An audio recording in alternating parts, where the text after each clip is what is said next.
வீட்டுக்குள்ள எவ்ளோ free space இருந்தாலும், கதிர்குட்டிக்கு கிச்சனுக்குள்ள வந்தா தாங்க அவனுக்கு தூக்கமே வரும்.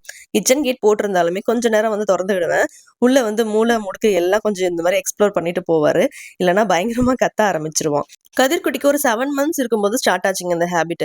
கீழ இருக்க எல்லா பொருளையும் எடுத்து எடுத்து வாயில போட்டுக்கிறது, இந்த மாரியே பண்ணிட்டு இருந்தான்.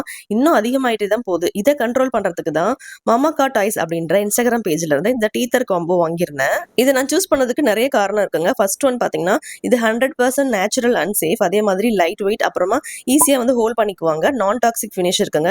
ஏன்னா இதுல பெயிண்ட், பாலிஷ் அந்த மாரி எதுவுமே இல்லாத ஒரு எக்கோ ஃப்ரெண்ட்லியான ப்ராடக்ட்டுங்க. இது வந்து நீம் வுட்ல பண்ணியிருக்கதால குழந்தைங்க கண்டிப்பா இத வாயில வச்சு கடிப்பாங்க. அப்ப வந்து கசக்கும். ஸோ கீழ இருக்க எந்த பொருள் எடுத்து வாயில வச்சு கடிச்சாலும் இந்த மாரி கசக்கும்னு சொல்லிட்டு, அந்த மாரி வாயில போட்டுக்கிற ஹேபிட் வந்து அவங்களுக்கு வந்து கண்ட்ரோல் ஆகும் தாங்க நான் வாங்கியிருந்தேன். ஸோ நல்லாவே இது வொர்க் அவுட் ஆகுதுங்க. புதுசா இந்த டாய் அவனுக்கு இன்ட்ரோடியூஸ் பண்ணதால இன்னைக்கு ஹோல் டேவும் சார் இந்த டாய் கூடயே தான் சுத்திக்கிட்டு இருப்பாரு. இந்த மமாக்கா டாய்ஸ் இவங்கள பத்தி நான் சொல்லணும்னா, இவங்களுடைய ப்ராடக்ட்ஸ் எல்லாமே ரொம்ப இன்னோவேட்டிவாவும் இருக்கு. நான் டாக்ஸிக், சஸ்டைனபிளா இருக்குங்க. சென்னை பேஸ்ட் பிராண்ட் தான். ரொம்ப நல்லாவே பண்ணிட்டு இருக்காங்க. கண்டிப்பா இது ஒரு சூப்பரான கிஃப்ட்டா இருக்குங்க சென்சரி லேர்னிங்க்கு. உங்களுக்கும் இந்த ப்ராடக்ட்ஸ் வேணும்னா, உங்களோட டீட்டெயில்ஸ் எல்லாமே அட்டாச் பண்றேன். செக் பண்ணிக்கோங்க.